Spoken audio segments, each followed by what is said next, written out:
Bridging the Divide, a practical guide to conflict resolution. Chapter 1. The nature of conflict. Understanding the inevitable. Conflict.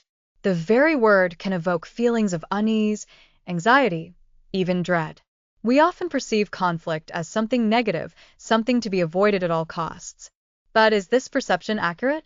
This chapter aims to demystify conflict, exploring its true nature, its various forms, and debunking some common myths that perpetuate our negative associations with it.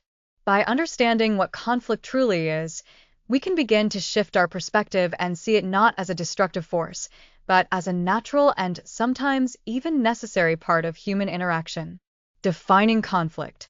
At its core, conflict is a perceived incompatibility of actions, goals, or ideas between two or more parties. This perception is key. Conflict exists when individuals or groups believe their interests are at odds, even if an objective observer might see things differently. This perceived incompatibility can stem from a variety of sources, which we will explore in later chapters. It's important to distinguish conflict from mere disagreement. Disagreements are a normal part of life and can even be healthy, fostering discussion and leading to better solutions. Conflict, however, implies a deeper level of tension and often involves emotional investment. It suggests that the parties involved perceive a threat to their needs, values, or sense of self. Forms of conflict. Conflict manifests in various forms, each with its own unique dynamics. Interpersonal conflict. This occurs within an individual. It's a struggle with oneself, often involving conflicting thoughts, feelings, or values. For example, an individual might experience interpersonal conflict when deciding between a secure job and pursuing a passion. Interpersonal conflict. This is the most common type of conflict, occurring between two or more individuals. It can arise in any setting, from personal relationships to professional collaborations. Examples include disagreements with a spouse, a dispute with a colleague, or a falling out with a friend. Group conflict. This involves conflict within a group, such as a team, a department, or a community organization. It can stem from disagreements about goals, leadership styles, or resource allocation. Group conflict can be particularly challenging as it involves navigating multiple perspectives and dynamics. Organizational conflict. This type of conflict occurs within or between organizations. It can involve disputes between departments, different levels of management, or even between competing companies. Organizational conflict often has complex roots and can significantly impact productivity and morale. Debunking common myths about conflict. Many of us hold negative beliefs about conflict, often based on misinformation or limited experience. It's important to challenge these myths to develop a more balanced and realistic view of conflict. Myth 1. Conflict is always negative. While conflict can certainly have negative consequences if unresolved, it can also be a catalyst for positive change. It can lead to innovation, problem-solving, and stronger relationships, provided it is managed constructively. Myth 2. Conflict should be avoided at all costs. Trying to suppress or avoid conflict is often counterproductive. Unresolved conflict can fester and escalate, leading to more significant problems down the line. Addressing conflict directly, though challenging, is essential for healthy relationships and effective functioning. Myth 3. All conflicts can be resolved. While it's always desirable to find mutually acceptable solutions, some conflicts may be intractable. In such cases, the focus may shift to managing the conflict effectively and minimizing its negative impact. Myth 4. Conflict is a sign of weakness or failure. Experiencing conflict is a normal part of being human. It doesn't reflect poorly on anyone's character or abilities. In fact, the ability to engage in conflict constructively is a sign of strength and maturity. A new perspective. By understanding the true nature of conflict, recognizing its various forms, and challenging common myths, we can begin to shift our perspective. Instead of viewing conflict as something to be feared, we can see it as an opportunity for growth, learning, and positive change. The following chapters will equip you with the skills and strategies needed to navigate conflict effectively, transforming it from a source of stress into a catalyst for building stronger relationships and achieving better outcomes. Chapter 2. The Roots of Discord. Unearthing the Underlying Causes. Conflict, as we discussed in the previous chapter, is often perceived as a clash of wills or personalities. While these factors can certainly play a role, they are often just the surface manifestations of deeper, more complex underlying causes. Like an iceberg, the visible conflict is only a small portion of the issue. To effectively address conflict, we must delve beneath the surface and understand the true roots of discord. This chapter will explore some of the most common underlying causes of conflict, providing insights into why disagreements arise and how to identify the core issues driving them. Differing values. Values are deeply held beliefs about what is important, right, or desirable. They shape our perceptions, influence our decisions, and guide our actions. When individuals or groups hold significantly different values, conflict can easily arise. For example, disagreements about work ethic, religious beliefs, or political ideologies can lead to significant conflict, even if the parties involved share similar goals. Unmet needs. Human beings have a range of fundamental needs, from basic survival needs like food and shelter to more complex needs like belonging, recognition, and autonomy. When these needs are unmet, individuals may experience frustration, anger, and resentment, which can manifest as conflict. For instance, a conflict between team members might stem from one individual feeling undervalued and unappreciated. Communication breakdowns. Effective communication is the cornerstone of healthy relationships and productive interactions.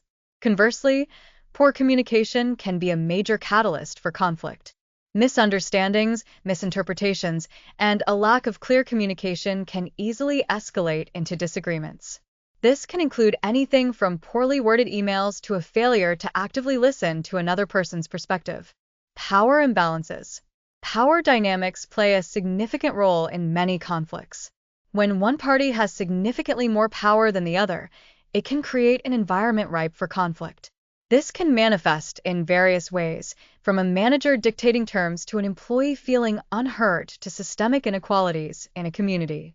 These power imbalances can create resentment and frustration, leading to open conflict or more subtle forms of resistance. Personality clashes.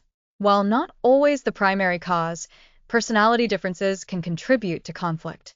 Individuals with vastly different communication styles, work preferences, or approaches to problem solving may find it difficult to collaborate effectively.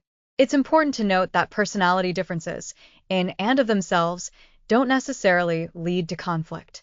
However, when these differences are not understood or respected, they can exacerbate existing tensions.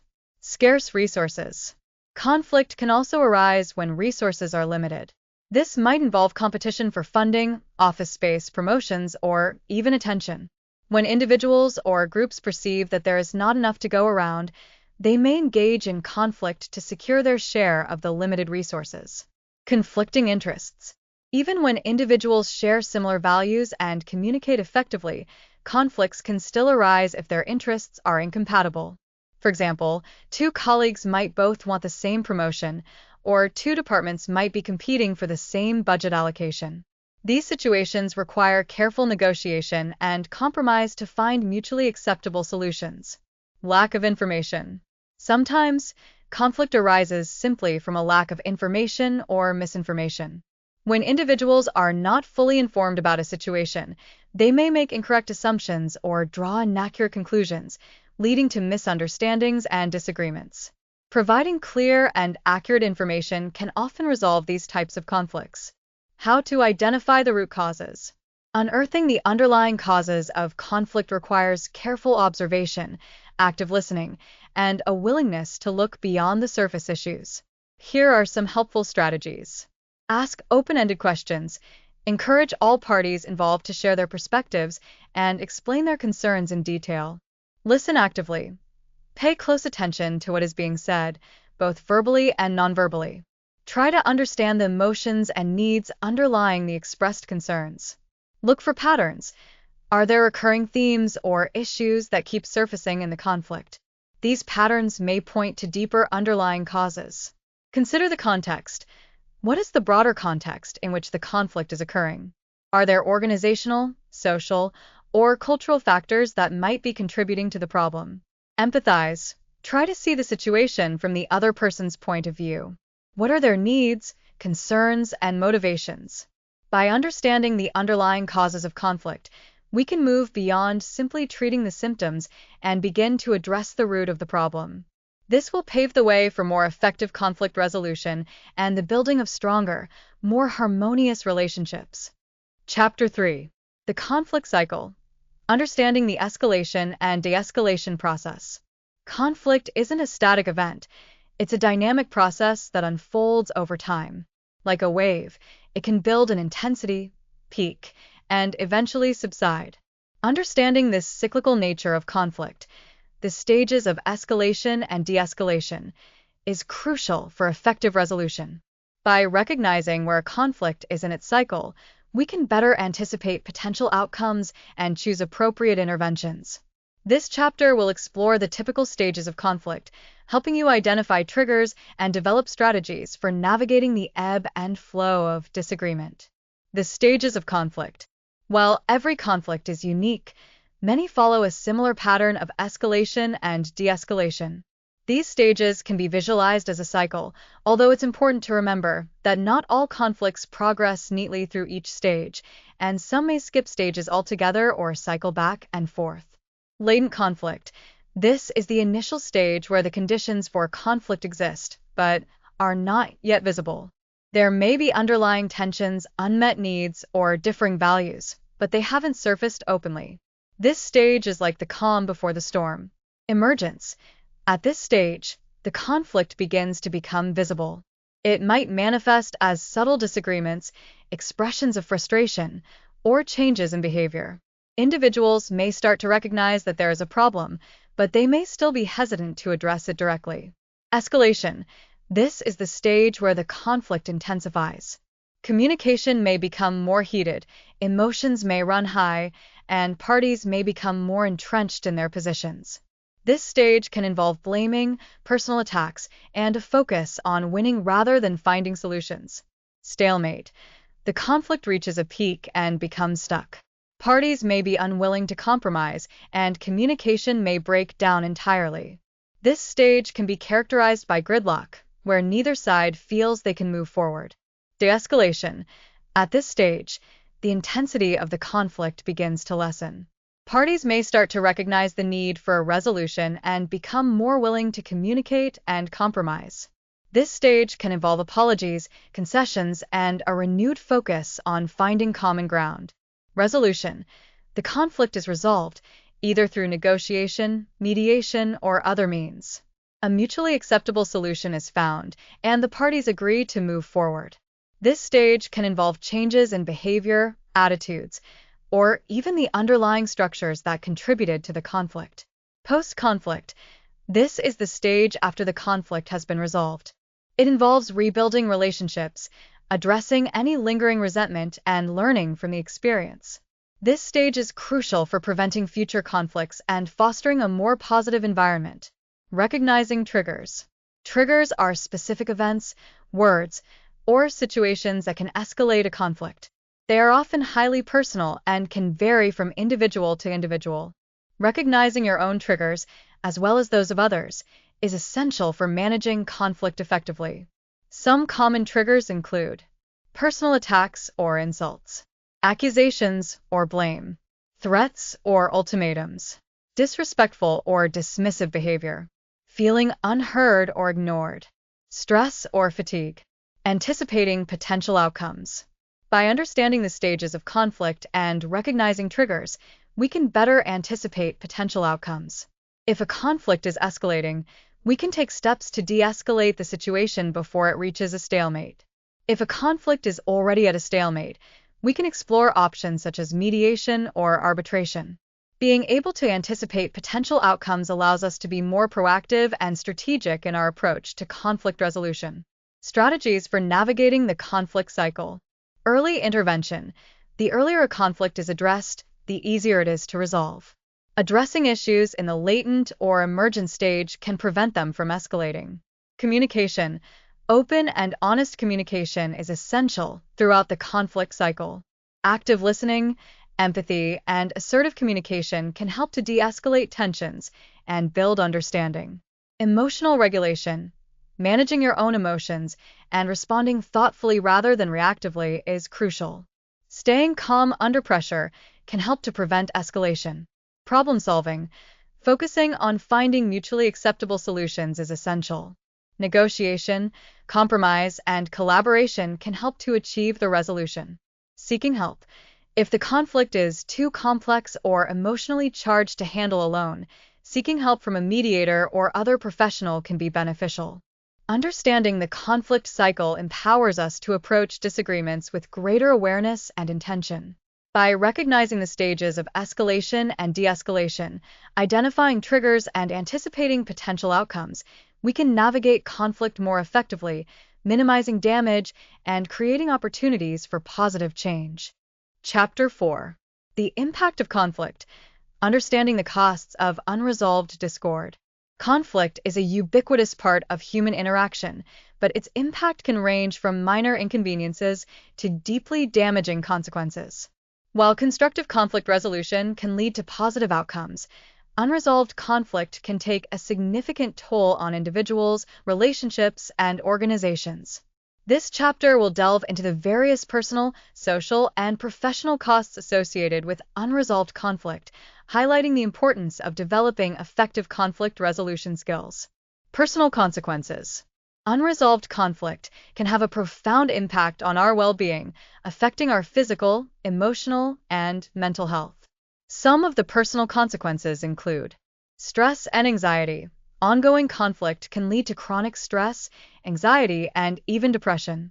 The constant tension and worry associated with unresolved disagreements can take a significant toll on our mental and emotional state. Physical health problems.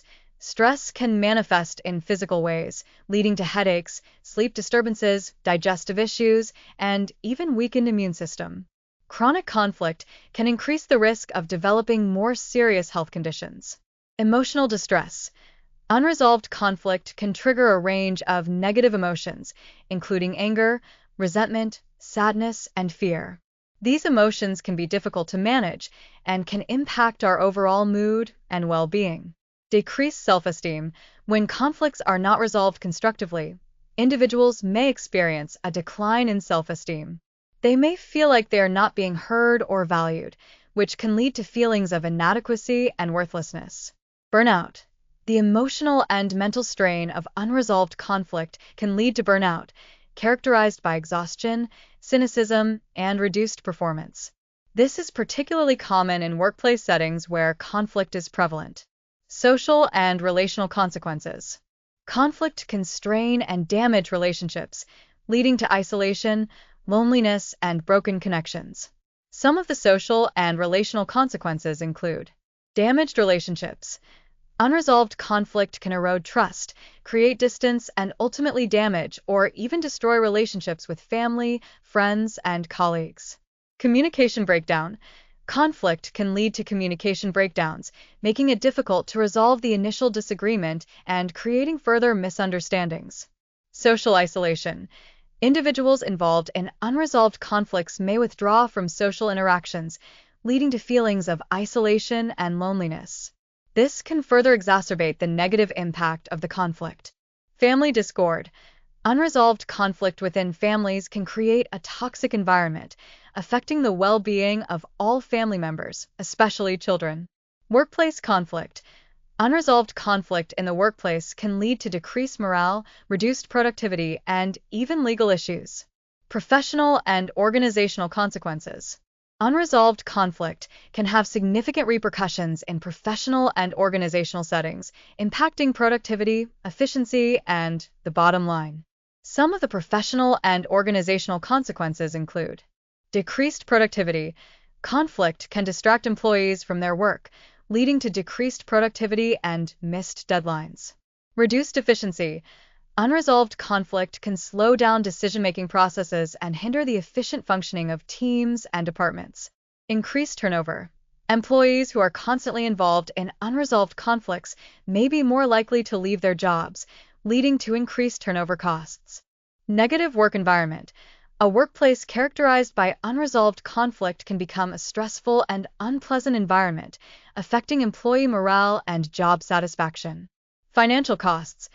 Unresolved conflict can result in financial losses due to decreased productivity, legal fees, and the cost of replacing employees. The importance of conflict resolution skills. The negative consequences of unresolved conflict highlight the importance of developing effective conflict resolution skills.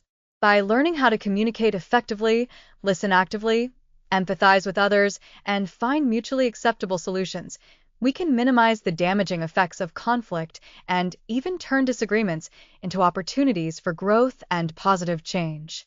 Investing in conflict resolution training for individuals, teams, and organizations can lead to significant improvements in well-being, relationships, and overall performance. Turning conflict into opportunity. While conflict can certainly have negative consequences, it's important to remember that it can also be a catalyst for positive change. When handled constructively, conflict can lead to increased understanding. Conflict can provide an opportunity to better understand different perspectives and needs. Improved communication. Navigating conflict effectively can improve communication skills and strengthen relationships.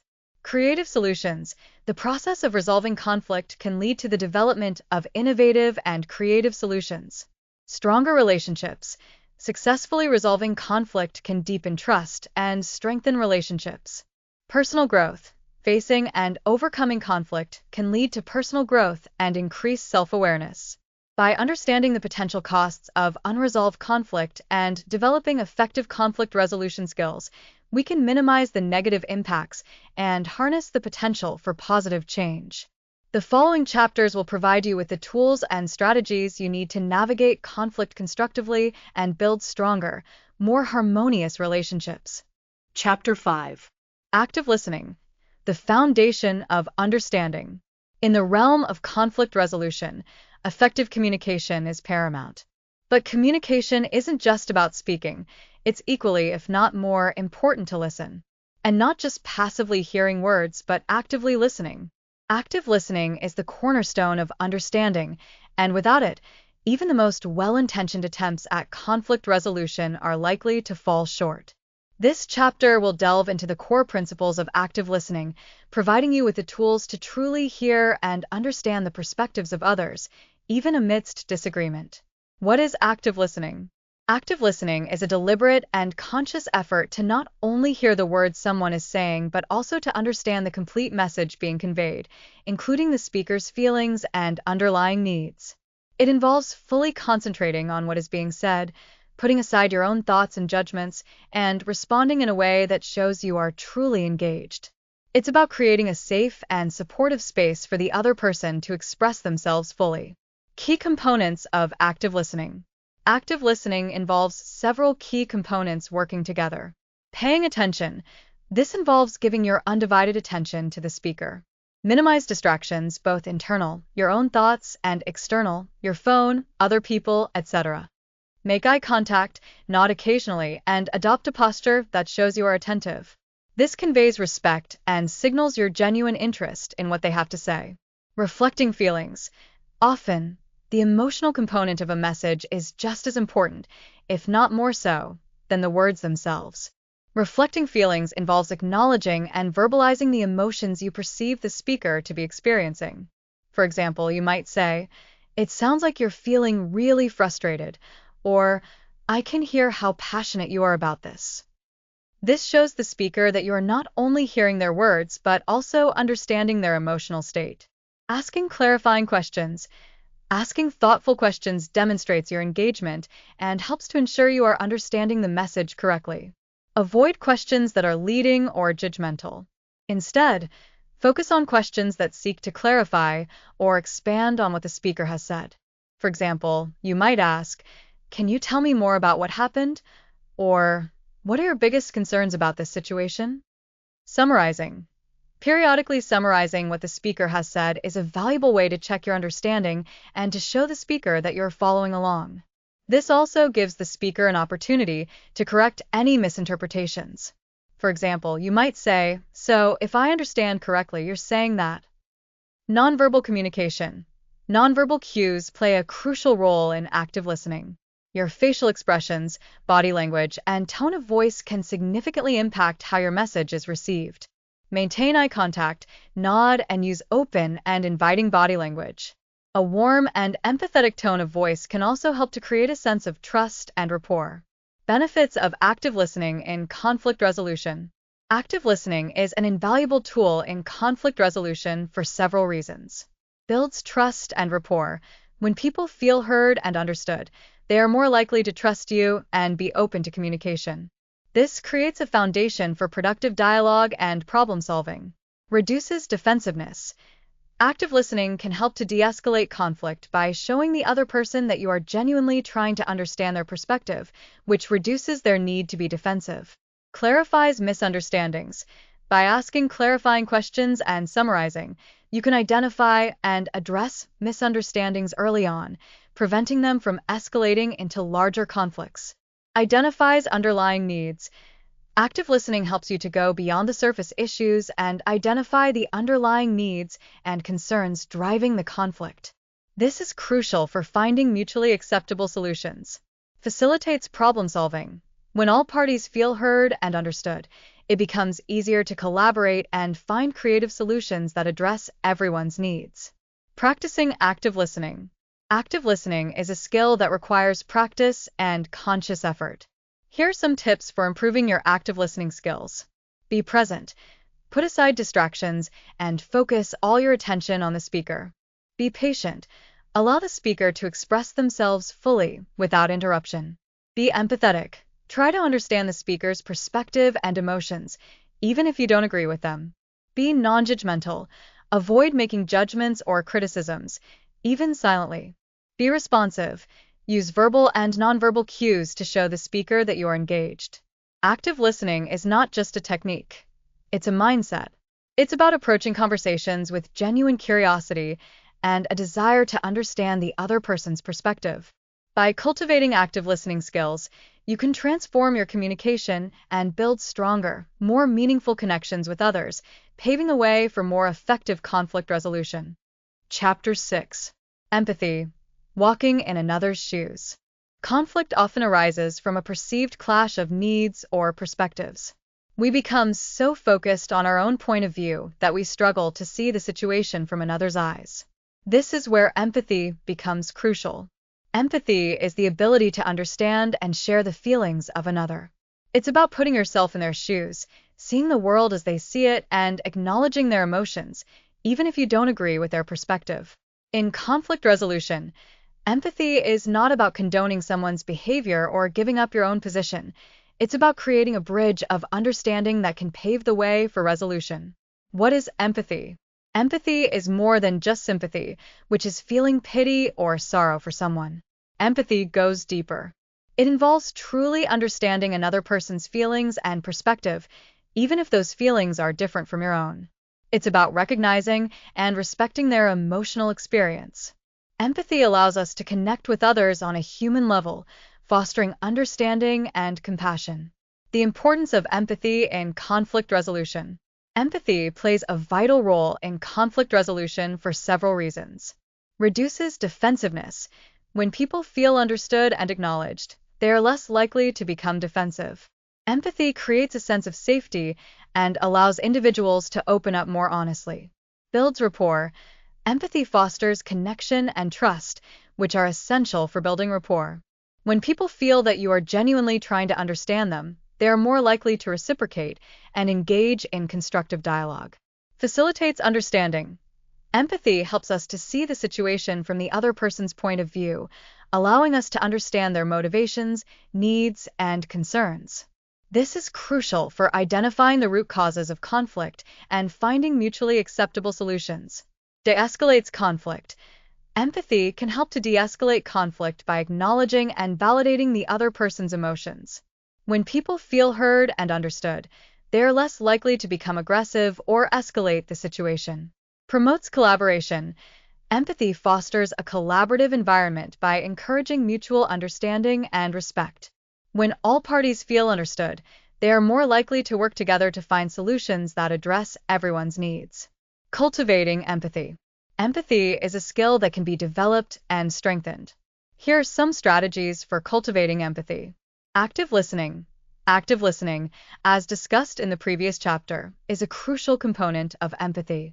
Paying attention, reflecting feelings, and asking clarifying questions can help you to better understand the other person's perspective. Perspective taking. Consciously try to see the situation from the other person's point of view. Ask yourself, what might they be experiencing? What are their needs and concerns? Emotional awareness.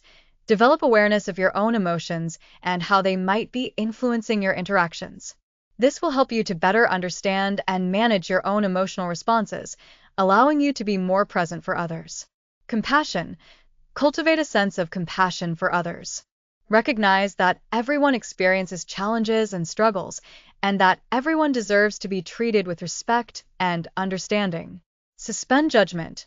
Try to suspend your own judgments and criticisms, at least temporarily.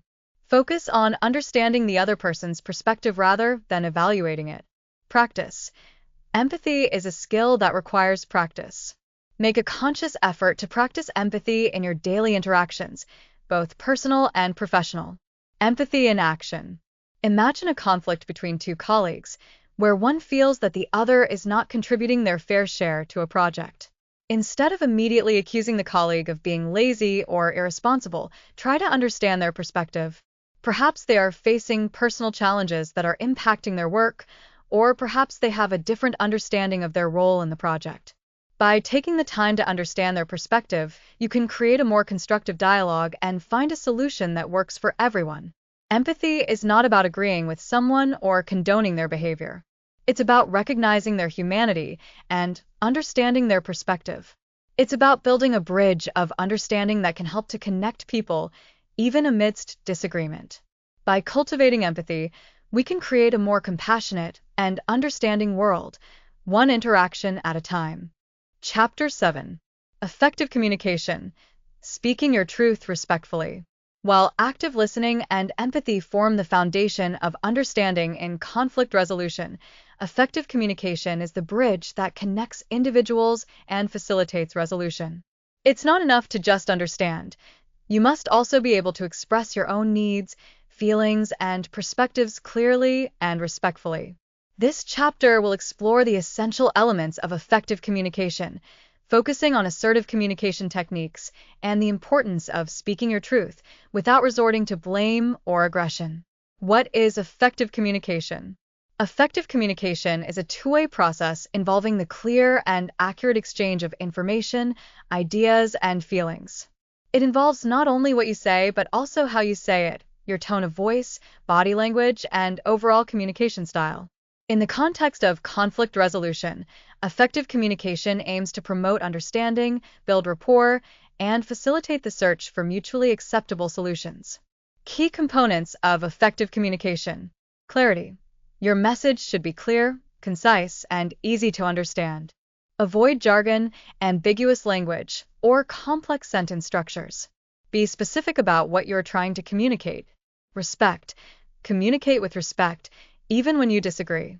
Avoid personal attacks, insults, or dismissive language. Treat the other person with dignity and acknowledge their perspective, even if you don't share it. Assertiveness. Assertive communication involves expressing your needs and feelings clearly and directly, while respecting the rights of others. It's about finding a balance between passivity, being too timid, and aggression, being too forceful. Honesty. Communicate honestly and truthfully. While tact is important, avoid being deceptive or misleading. Be genuine in your expression of your thoughts and feelings. Active listening. As discussed in Chapter 5, active listening is an integral part of effective communication. It allows you to understand the other person's perspective, which is essential for responding thoughtfully and appropriately. Nonverbal communication. Pay attention to your nonverbal communication, including your body language, facial expressions, and tone of voice. These cues can often convey more meaning than your words themselves. Ensure that your nonverbal communication is congruent with your verbal message. Assertive communication. Finding the balance. Assertive communication is a key skill for effective conflict resolution. It allows you to express your needs and opinions without being aggressive or passive. Here are some key characteristics of assertive communication. I statements. Use I statements to express your feelings and needs without blaming the other person. For example, instead of saying, "You always interrupt me," you could say, "I feel frustrated when I am interrupted." Direct and clear language. Express your needs and opinions directly and clearly. Avoid beating around the bush or using vague language. Respectful tone. Maintain a respectful tone of voice, even when expressing disagreement. Avoid raising your voice, using sarcasm, or being condescending. Empathy. Acknowledge the other person's perspective, even as you express your own. This shows that you are listening and that you value their point of view. Setting boundaries. Assertive communication involves setting clear boundaries and communicating them effectively. This might involve saying no to requests that you are unable to fulfill or setting limits on unacceptable behavior. Avoiding aggressive and passive communication. It's important to distinguish assertive communication from aggressive and passive communication styles. Aggressive communication. Aggressive communication involves expressing your needs and opinions in a forceful and disrespectful manner. It often involves blaming, attacking, or dominating the other person. Passive communication. Passive communication involves avoiding expressing your needs and opinions altogether. It can involve being overly compliant, suppressing your feelings, or allowing others to take advantage of you.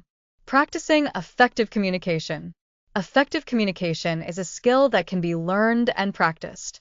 Here are some tips for improving your communication skills. Be mindful of your communication style. Pay attention to how you communicate with others. Are you assertive, aggressive, or passive? Practice using I statements.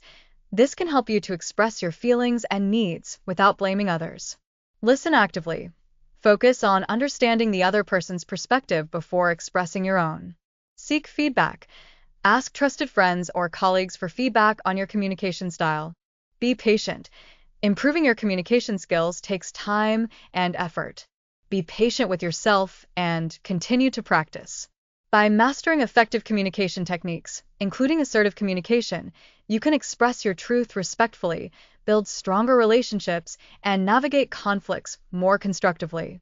It empowers you to be heard, understood, and to work collaboratively towards mutually beneficial solutions. Chapter 8. Emotional Intelligence. Managing your reactions. Conflict, by its very nature, is often emotionally charged. Strong emotions like anger, frustration, fear, and sadness can surface, making it challenging to think clearly and communicate effectively. This is where emotional intelligence, EQ, becomes essential. Emotional intelligence is the ability to understand and manage your own emotions, as well as recognize and influence the emotions of others.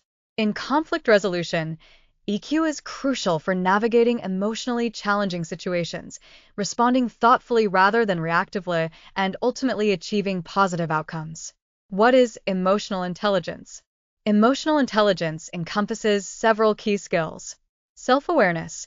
This is the ability to understand your own emotions, recognize how they affect your thoughts and behavior, and accurately assess your strengths and weaknesses. Self-regulation. This involves controlling or managing your emotions and impulses. It's about being able to pause before reacting, think about the situation, and respond in a thoughtful and appropriate manner. Motivation. This is the ability to motivate yourself, stay focused on goals, and persevere in the face of setbacks. In conflict resolution, motivation is essential for staying committed to finding a solution, even when the process is challenging. Empathy.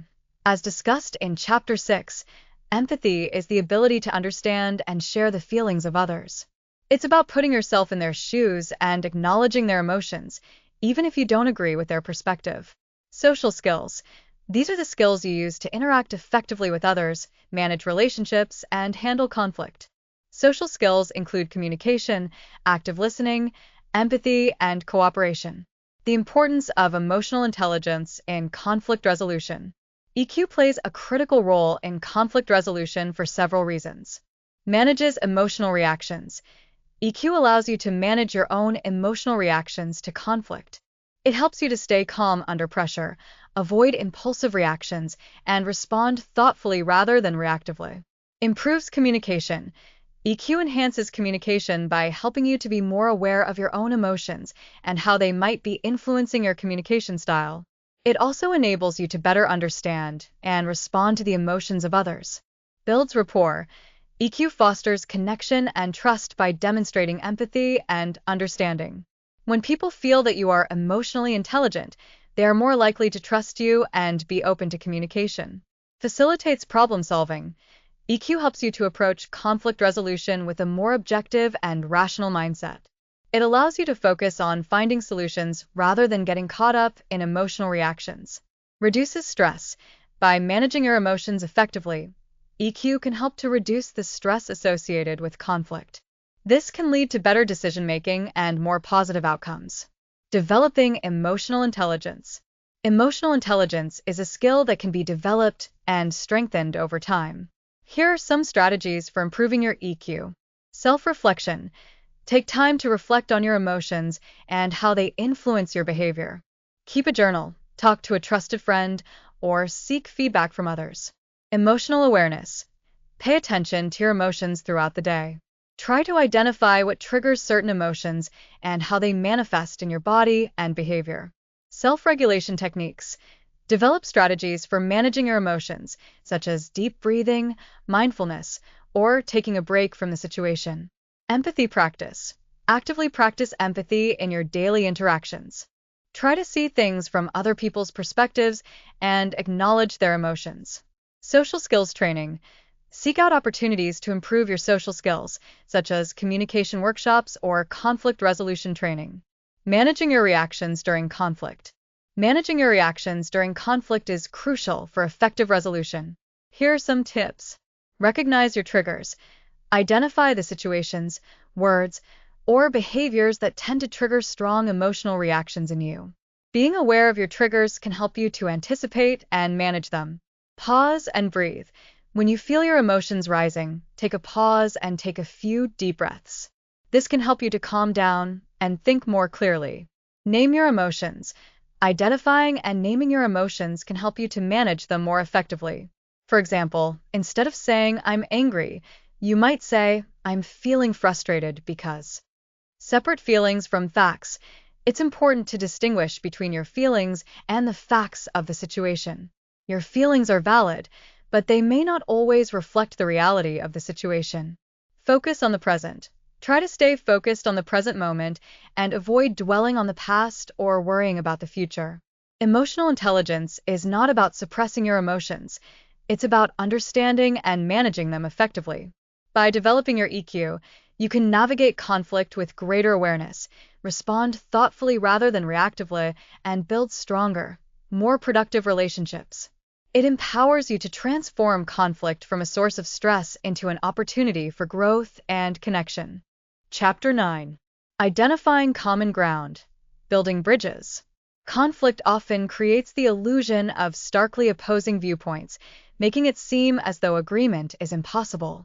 However, even in the most contentious disputes, there are often areas of common ground, shared values, interests, or goals that can serve as a foundation for resolution. Identifying this common ground is like building bridges across the divide, creating a pathway for communication, understanding, and ultimately, agreement. This chapter will explore the importance of finding common ground and provide strategies for identifying and leveraging shared interests to facilitate conflict resolution. The importance of common ground. Finding common ground is a crucial step in conflict resolution for several reasons. Reduces polarization. Focusing on shared interests can help to reduce the perception of starkly opposing viewpoints, fostering a sense of collaboration rather than antagonism. Builds rapport. Identifying common ground creates a sense of connection and shared purpose, which can help to build rapport and trust between conflicting parties. Creates a foundation for agreement. Common ground provides a starting point for negotiation and compromise. It demonstrates that agreement is possible, even if there are still areas of disagreement. facilitates problem solving. When parties recognize their shared interests, they are more likely to work together to find solutions that address everyone's needs. Encourages collaboration. Highlighting common goals can shift the focus from winning the argument to working together to achieve a mutually beneficial outcome. Strategies for identifying common ground. Finding common ground requires active listening, empathy, and a willingness to look beyond the surface of the conflict. Here are some strategies. Ask open-ended questions. Encourage all parties to share their perspectives and explain their concerns in detail. Ask questions that focus on their underlying needs and interests, rather than just their stated positions. Listen actively. Pay close attention to what is being said, both verbally and non-verbally. Look for clues about shared values, interests, or goals. Look beyond stated positions. People often express their positions in a conflict, but their underlying interests may be different. Try to understand the why behind their positions. Focus on shared goals. Even in the midst of conflict, parties may share some overarching goals. Identifying these shared goals can provide a basis for collaboration. Identify shared values. Values are deeply held beliefs about what is important. Identifying shared values can create a sense of connection and common purpose. Explore areas of agreement. Even if there are significant areas of disagreement, there are often smaller points of agreement. Highlighting these areas of agreement can build momentum and create a sense of progress. Brainstorm together. Engage in a collaborative brainstorming session to identify potential areas of common ground. Encourage all parties to contribute ideas without judgment. Leveraging common ground. Once you have identified areas of common ground, you can leverage them to facilitate conflict resolution. Start with agreement. Begin the conversation by acknowledging the areas of agreement. This sets a positive tone and creates a sense of collaboration. Frame issues in terms of shared interests. When discussing areas of disagreement, frame the issues in terms of shared interests rather than conflicting positions. Use we language. Use we language to emphasize shared goals and create a sense of partnership. For example, instead of saying you need to do this, you could say we need to work together to find a solution. Focus on collaboration. Emphasize the importance of working together to find a mutually beneficial outcome. Encourage all parties to contribute their ideas and expertise. Build on small agreements. Even small agreements can build momentum and create a sense of progress. Use these small agreements as stepping stones towards larger agreements. Example: imagine a conflict between a manager and an employee about work hours. The manager wants the employee to work more hours, while the employee wants to maintain their current schedule. By exploring the underlying interests, they might discover that they both share a common goal: the success of the team. This shared goal can then be used as a basis for finding a solution that works for everyone, such as adjusting work schedules to ensure adequate coverage while respecting the employee's needs. Identifying common ground is not always easy, but it is a crucial step in conflict resolution. By focusing on shared interests, values, and goals, you can build bridges across the divide and create a pathway for understanding, collaboration, and ultimately, agreement. It transforms conflict from a battleground into a shared endeavor, where all parties work together to achieve a mutually beneficial outcome. Chapter 10. Negotiation and compromise. Finding mutually acceptable solutions. Conflict resolution often involves negotiation and compromise. While the word compromise sometimes carries a negative connotation, implying that someone has to give up something important, in reality, it's about finding mutually acceptable solutions that address the needs of all parties involved. Effective negotiation is a collaborative process aimed at achieving just that. This chapter will explore the principles of negotiation and compromise, providing you with the skills to navigate disagreements and find creative solutions that satisfy everyone. What is negotiation? Negotiation is a process of communication and interaction between parties who have differing interests or goals, aimed at reaching a mutually acceptable agreement. It's a collaborative problem-solving process where parties explore options, exchange information, and make concessions to find common ground. Effective negotiation is not about winning or losing. It's about finding a solution that works for everyone involved. Key principles of negotiation. Preparation. Thorough preparation is essential for successful negotiation. This includes defining your goals, understanding your interests and needs, anticipating the other party's perspective, and researching possible solutions. Communication. Clear and open communication is crucial. Listen actively to the other party. Express your own needs and interests clearly and respectfully, and ask clarifying questions. Collaboration. Approach negotiation as a collaborative problem-solving process rather than a competitive battle. Focus on finding solutions that benefit everyone involved. Flexibility. Be willing to be flexible and consider different options. Don't be afraid to make concessions if it helps to reach a mutually acceptable agreement. Creativity. Think creatively about possible solutions. Don't limit yourself to obvious or traditional approaches. Brainstorm together to generate new and innovative ideas. Respect. Treat the other party with respect, even if you disagree with them. Avoid personal attacks, insults, or dismissive language. The negotiation process. While every negotiation is different, many follow a similar pattern. Preparation. Define your goals, understand your interests, and anticipate the other party's perspective. Opening. Establish a positive tone and build rapport with the other party. Exploration. Explore the issues in detail, listen actively to the other party, and ask clarifying questions. Bargaining. Exchange proposals and make concessions to find common ground. Agreement. Reach a mutually acceptable agreement and document the terms. Implementation. Put the agreement into action and monitor its effectiveness. What is compromise? Compromise is an essential part of negotiation. It involves each party giving up something to reach a mutually acceptable agreement. Compromise is not about losing. It's about finding a solution that meets everyone's most important needs, even if it doesn't satisfy every single desire. Finding mutually acceptable solutions. The goal of negotiation and compromise is to find solutions that are mutually acceptable. This means that all parties involved feel that their most important needs have been addressed. Here are some tips for finding mutually acceptable solutions. Focus on interests, not positions. Understand the underlying interests and needs that are driving each party's position. Finding solutions that address these underlying interests is more likely to lead to a lasting agreement. Explore options. Brainstorm a wide range of possible solutions. Don't limit yourself to obvious or traditional approaches. Evaluate options. Evaluate each option based on its feasibility, cost, and impact on all parties involved. Make concessions. Be willing to make concessions to reach an agreement. Focus on what is most important to you, and be flexible on less important issues. Seek common ground. Identify areas of common ground and use them as a basis for building agreement. Be creative. Think creatively about possible solutions. Sometimes the best solutions are those that are not immediately obvious. Example: imagine a negotiation between a landlord and a tenant about a rent increase.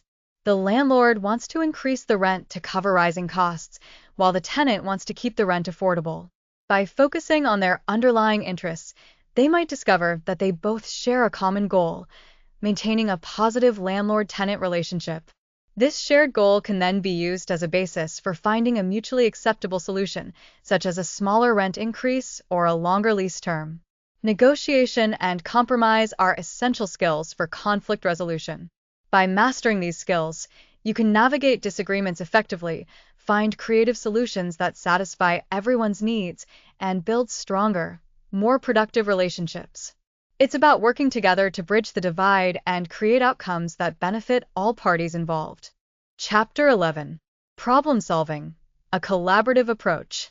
Conflict resolution is, at its heart, a problem-solving exercise. Whether it's a minor disagreement or a complex dispute, the goal is to find a solution that addresses the underlying issues and satisfies the needs of all parties involved. This chapter will outline a structured, collaborative problem-solving process that can be applied to a wide range of conflicts, providing a roadmap for navigating disagreements and achieving mutually beneficial outcomes. A structured problem-solving process. A structured approach can make the problem-solving process more manageable and effective. Here's a step-by-step model. Define the problem. Clearly and concisely define the problem. Avoid vague or generalized statements. Be specific about what the issue is, who is involved, and what the impact is.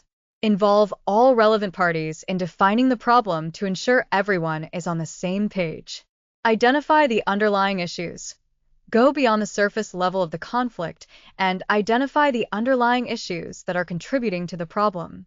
As discussed in Chapter 2, these underlying issues might include differing values, unmet needs, communication breakdowns, or power imbalances. Ask why questions to dig deeper and uncover the root causes. Brainstorm solutions. Generate a wide range of potential solutions. Encourage all parties to contribute ideas, even if they seem unrealistic or impractical at first. The goal at this stage is to generate as many options as possible without judgment or evaluation. Evaluate options. Evaluate each potential solution based on its feasibility, cost, impact on all parties involved, and alignment with shared goals. Consider the advantages and disadvantages of each option. Choose the best solution.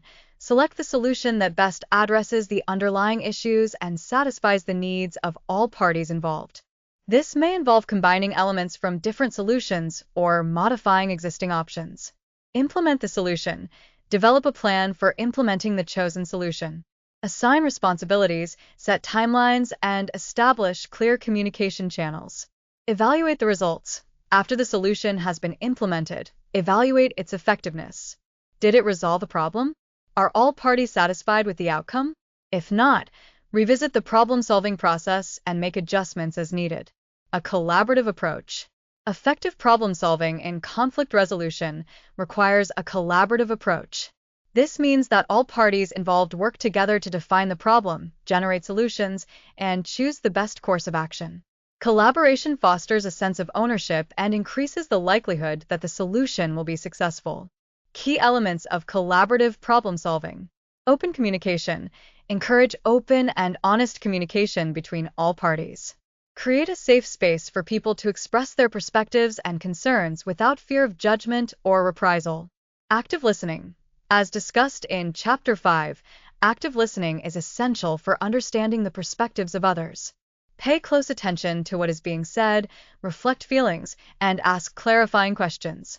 Mutual respect. Treat all parties with respect, even if you disagree with them. Acknowledge their perspectives and value their contributions to the problem-solving process. Shared ownership. Ensure that all parties feel a sense of ownership in the problem-solving process and the chosen solution. This increases their commitment to making the solution work. Focus on interests, not positions. As discussed in Chapter 10, focus on the underlying interests and needs of each party, rather than just their stated positions. This can lead to more creative and mutually beneficial solutions. Overcoming challenges. Collaborative problem-solving can sometimes be challenging. Here are some common challenges and strategies for overcoming them. Power imbalances. If there are power imbalances between the parties, it can be difficult to ensure that everyone's voice is heard. Consider using mediation or other third-party assistance to level the playing field. Emotional reactions. Strong emotions can sometimes hinder the problem-solving process. Encourage all parties to manage their emotions and communicate respectfully. Lack of trust. If there is a lack of trust between the parties, it can be difficult to collaborate effectively. Focus on building rapport and demonstrating good faith. Conflicting goals. Sometimes, the parties involved may have conflicting goals. Focus on identifying shared interests and finding solutions that address everyone's most important needs. Benefits of collaborative problem-solving. Collaborative problem-solving offers many benefits. Better solutions. Involving all parties in the problem-solving process can lead to more creative and effective solutions. Increased buy-in. When people are involved in developing a solution, they are more likely to support it and make it work. Stronger relationships. Collaborative problem-solving can strengthen relationships by fostering mutual understanding and respect. Reduced conflict. By addressing the underlying issues, collaborative problem-solving can help to prevent future conflicts. By using a structured approach and embracing collaboration, you can transform conflict from a source of stress into an opportunity for growth and positive change. It empowers you to work together with others to find solutions that address the root causes of conflict and create mutually beneficial outcomes. Chapter 12. Managing difficult conversations, navigating challenging interactions. Conflict often involves difficult conversations. Interactions that are emotionally charged, involve sensitive topics, or have the potential to escalate. These conversations can be daunting, but they are often necessary for resolving conflict effectively. This chapter will equip you with strategies for navigating challenging interactions, addressing resistance, and dealing with aggressive or passive-aggressive behavior, allowing you to manage difficult conversations with greater confidence and skill. Preparing for difficult conversations. Preparation is key to navigating difficult conversations successfully. Before engaging in a challenging interaction, consider the following. Define your goals. What do you hope to achieve from this conversation? Having clear goals will help you stay focused and avoid getting sidetracked. Understand the other person's perspective. Try to anticipate the other person's point of view, their needs, and their potential reactions. This will help you to approach the conversation with empathy and understanding. Plan your approach. Think about how you will communicate your message. Choose your words carefully and consider your tone of voice and body language. Manage your emotions. Acknowledge your own emotions and develop strategies for managing them during the conversation. Staying calm and composed will help you to think clearly and communicate effectively. Choose the right time and place. Select a time and place where you can have a private and uninterrupted conversation. Avoid having difficult conversations when you are tired, stressed, or rushed. Strategies for managing difficult conversations. Start with common ground. Begin the conversation by acknowledging any areas of agreement or shared goals. This can help to create a sense of connection and collaboration. Use I statements. Express your feelings and needs using I statements, rather than blaming or accusing the other person. For example, instead of saying, "You always interrupt me," you could say, "I feel frustrated when I am interrupted." Listen actively. Pay close attention to what the other person is saying, both verbally and nonverbally. Reflect their feelings and ask clarifying questions to ensure you understand their perspective. Stay calm. Even if the conversation becomes heated, try to remain calm and composed. Take deep breaths. Pause before responding, and avoid raising your voice or becoming defensive. Focus on the issue, not the person. Address the specific issue at hand, rather than resorting to personal attacks or insults. Keep the conversation focused on the problem, not the people involved. Be respectful. Treat the other person with respect, even if you disagree with them. Avoid using disrespectful language, sarcasm, or condescending behavior. Be willing to compromise. Be open to finding mutually acceptable solutions. Compromise is often necessary for resolving conflict effectively. Know when to take a break. If the conversation becomes too heated or unproductive, it's okay to take a break and come back to it later. This can give everyone time to cool down and reflect. Addressing resistance. Resistance is a natural part of conflict. People may resist change, new ideas, or admitting fault. Here are some strategies for addressing resistance. Acknowledge their concerns. Listen to the other person's concerns and acknowledge their validity. This shows that you are listening and that you respect their perspective. Explain the benefits. Clearly explain the benefits of the proposed solution or change. Focus on how it will address their needs and concerns. Offer support. Offer support and assistance to help the other person adapt to the change. This can make the transition easier and reduce resistance.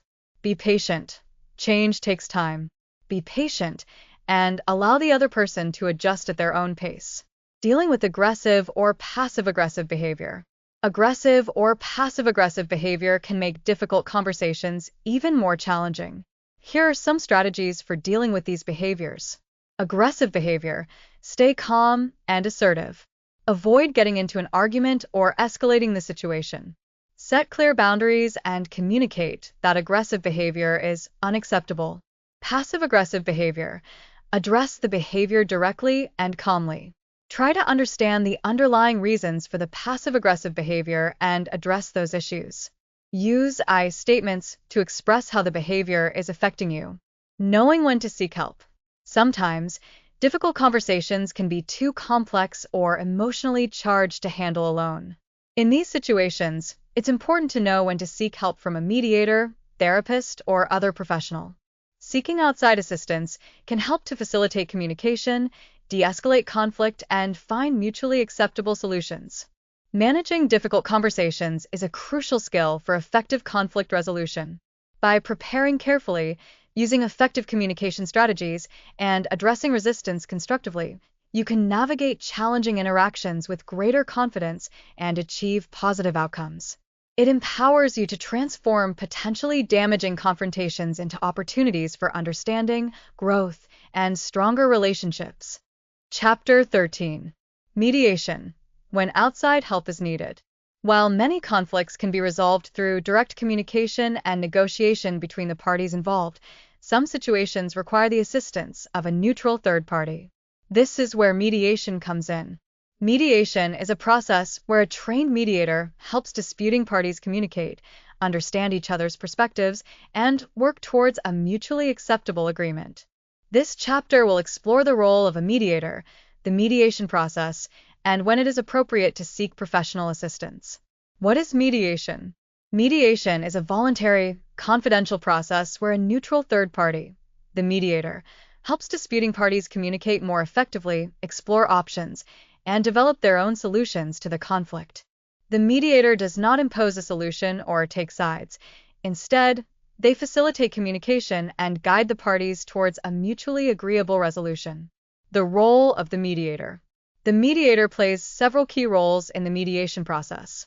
Facilitator. The mediator facilitates communication between the parties, ensuring that everyone has an opportunity to speak and be heard.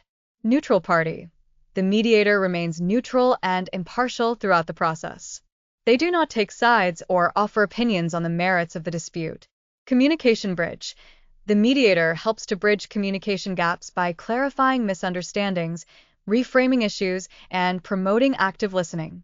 Problem solver. The mediator guides the parties through a problem-solving process, helping them to identify underlying issues, explore options, and develop creative solutions. Agreement writer. The mediator can help to document the agreement reached by the parties, ensuring that it is clear, specific, and mutually understood. The mediation process. The mediation process typically involves several stages. Intake. The mediator meets with each party individually to explain the mediation process, answer questions, and assess their willingness to participate. Joint session. The mediator brings the parties together for a joint session. The mediator explains the ground rules for the mediation process, and each party has an opportunity to present their perspective on the dispute.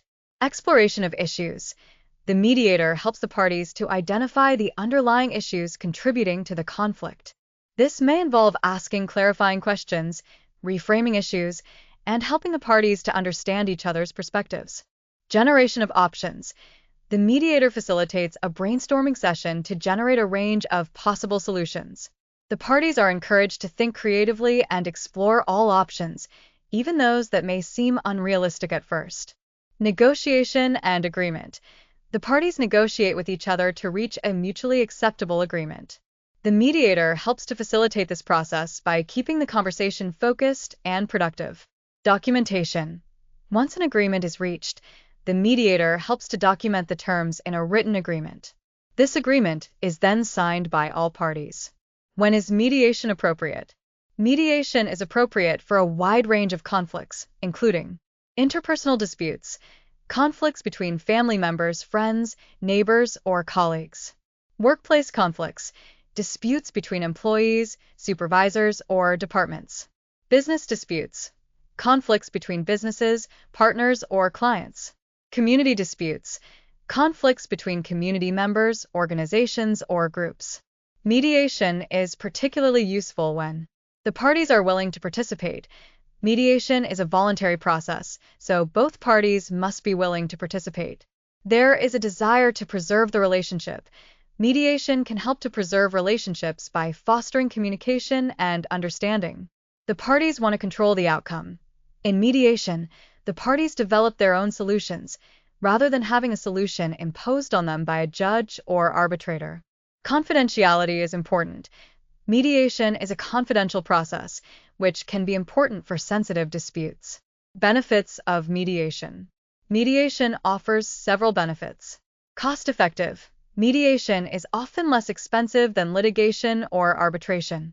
Timely. Mediation can often be completed more quickly than other dispute resolution processes.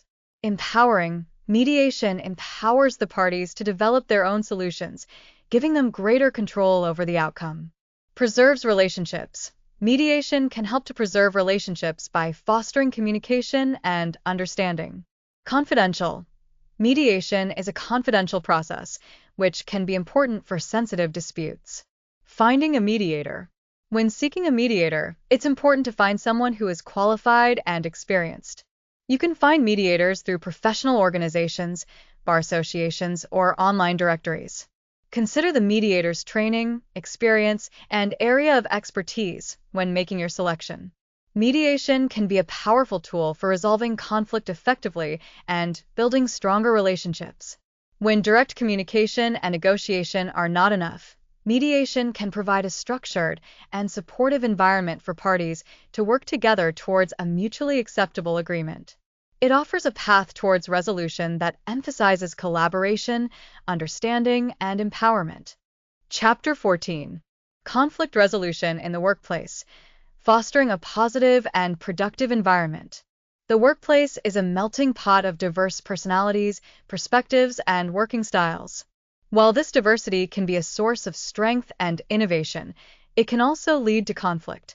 Workplace conflict is inevitable, but how it's managed can significantly impact productivity, morale, and the overall work environment. This chapter will explore common sources of workplace conflict, provide strategies for addressing disagreements constructively, and discuss how to foster a positive and productive work environment where conflict is handled effectively. Common sources of workplace conflict. Workplace conflicts can arise from a variety of sources, including communication breakdowns, misunderstandings, lack of clarity, or poor communication can easily lead to conflict. Differing work styles, disagreements about work ethic, deadlines, or approaches to problem solving can create tension. Personality clashes. Conflicting personalities or communication styles can make it difficult for individuals to work together effectively. Power imbalances. Disagreements between supervisors and subordinates, or between different levels of management, can arise from perceived or actual power imbalances. Competition for resources. Competition for promotions, recognition, or limited resources can create conflict between colleagues. Unclear roles and responsibilities. Ambiguity about who is responsible for what can lead to confusion, frustration, and conflict. Differing values and goals. Disagreements about company priorities, ethical standards, or long-term goals can lead to conflict. Stress and workload. High levels of stress and workload can contribute to irritability and increase the likelihood of conflict. Strategies for addressing workplace conflict. Early intervention. Addressing conflict early on can prevent it from escalating into a larger problem. Encourage employees to address disagreements directly and constructively. Open communication. Foster a culture of open communication where employees feel comfortable expressing their concerns and perspectives. Active listening. Encourage active listening skills among employees to ensure that everyone feels heard and understood. Focus on the issue, not the person. When addressing conflict, focus on the specific issue at hand, rather than resorting to personal attacks or blame. Seek common ground. Identify shared goals and interests to create a foundation for collaboration and problem solving. Mediation. When conflict cannot be resolved through direct communication, consider using mediation. A neutral third party can help facilitate communication and guide the parties towards a mutually acceptable solution. Conflict resolution training. Provide employees with training in conflict resolution skills to equip them with the tools they need to manage disagreements effectively. Fostering a positive work environment. Creating a positive work environment is essential for minimizing conflict and promoting productivity. Here are some strategies. Clear communication. Establish clear communication channels and ensure that information is shared effectively. Respectful workplace culture. Foster a culture of respect where all employees feel valued and appreciated. Defined roles and responsibilities. Clearly define roles and responsibilities to avoid confusion and conflict. Fair and equitable treatment. Ensure that all employees are treated fairly and equitably. Opportunities for growth and development. Provide employees with opportunities for professional development and advancement. Recognition and rewards. Recognize and reward employee contributions to foster a sense of appreciation and motivation. Work-life balance. Promote work-life balance to reduce stress and improve employee well-being. Conflict resolution strategies for managers. Managers play a crucial role in managing workplace conflict. Here are some specific strategies for managers. Be proactive. Address potential conflicts before they escalate. Be a role model. Demonstrate effective conflict resolution skills in your own interactions. Provide support. Offer support and guidance to employees involved in conflict. Facilitate communication. Help employees to communicate effectively with each other. Mediate disputes. When necessary, act as a mediator to help resolve conflicts. Provide training. Offer conflict resolution training to employees. Benefits of effective conflict resolution. Effective conflict resolution in the workplace can lead to numerous benefits. Increased productivity. Reduced conflict leads to improved focus and productivity. Improved morale. A positive work environment boosts employee morale and job satisfaction. Stronger relationships.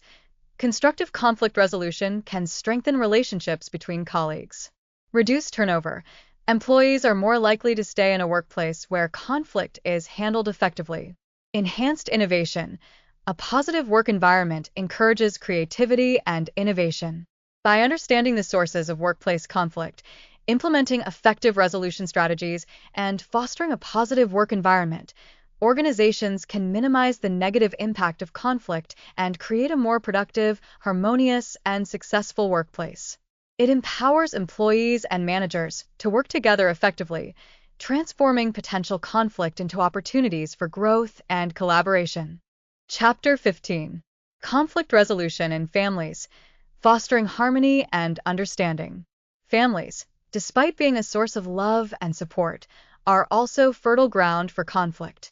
The close proximity, shared history, and emotional investment that characterize family relationships can, at times, lead to friction, disagreements, and even deep-seated conflict.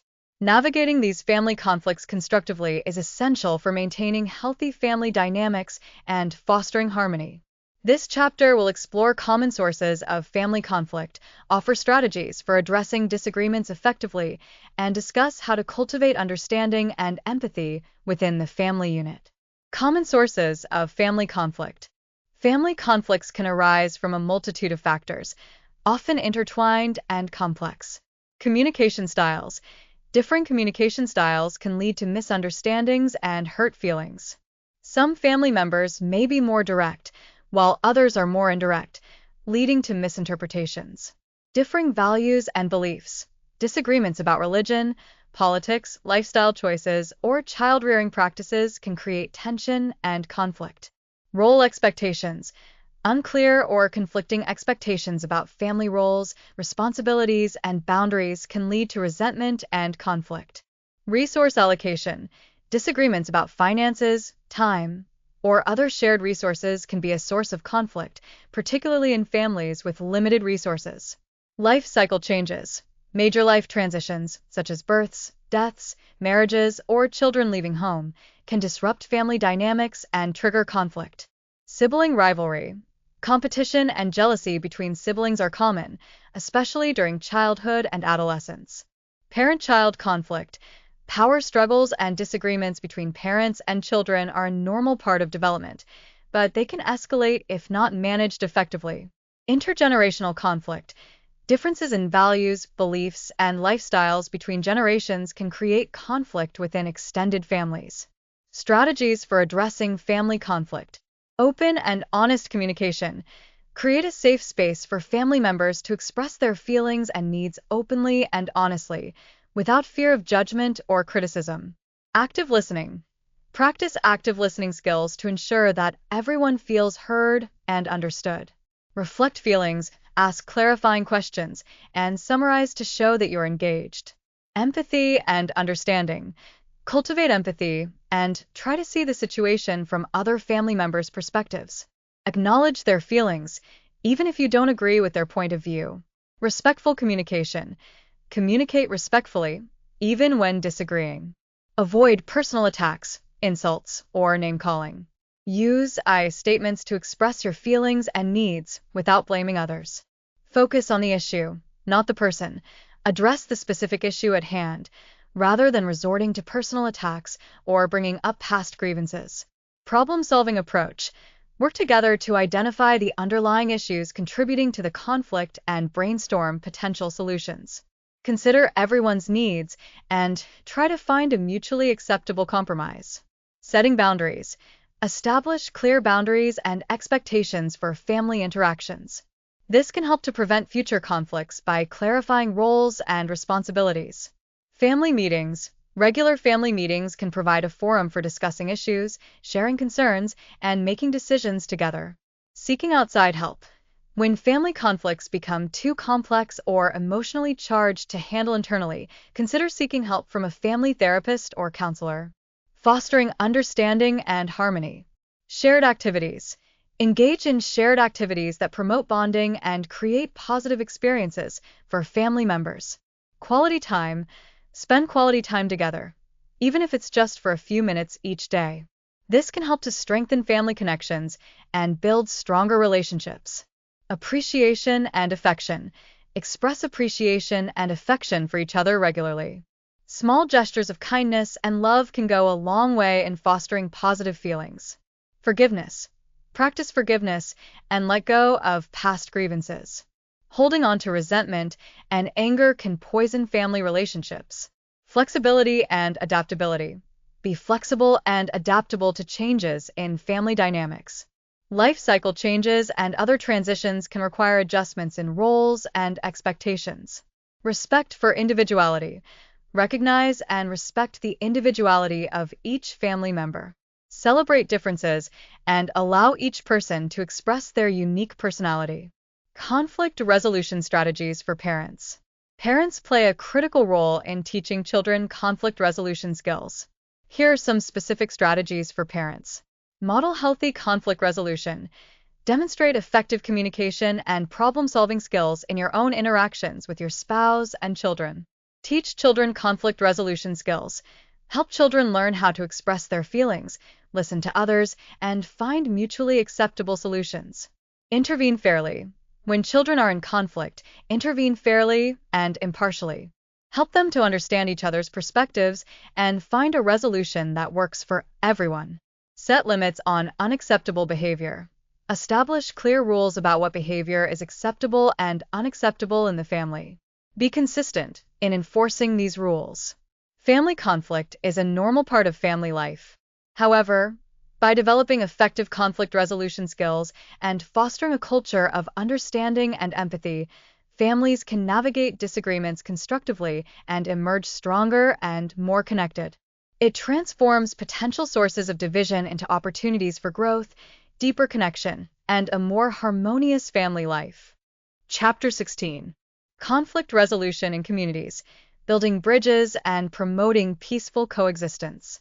Communities, whether they are neighborhoods, towns, or larger social groups, are collections of individuals with diverse backgrounds, beliefs, and needs. This diversity, while a source of richness and strength, can also be a breeding ground for conflict. Disputes between neighbors, disagreements between organizations, or conflicts between different groups within a community are inevitable. Effectively addressing these community conflicts is essential for building bridges, promoting peaceful coexistence, and creating a thriving community for all. This chapter will explore the unique challenges of community conflict, offer strategies for resolving disputes constructively, and discuss the importance of fostering inclusivity and understanding within the community. Unique challenges of community conflict. Community conflicts often present unique challenges. Diverse stakeholders. Community conflicts often involve a wide range of stakeholders with varying interests, making it difficult to find solutions that satisfy everyone. Public nature. Community disputes are often more public than interpersonal or family conflicts, which can amplify tensions and make it harder to find common ground. Historical grievances. Some community conflicts are rooted in historical grievances or past injustices, which can make it difficult to move forward. Power imbalances. Power imbalances between different groups within a community can make it difficult for some voices to be heard. Limited resources. Communities often have limited resources to address conflict, which can make it challenging to implement solutions. Sense of belonging. Community conflicts can threaten the sense of belonging and connection that community members feel, leading to further division. Strategies for resolving community conflicts. Community dialogue.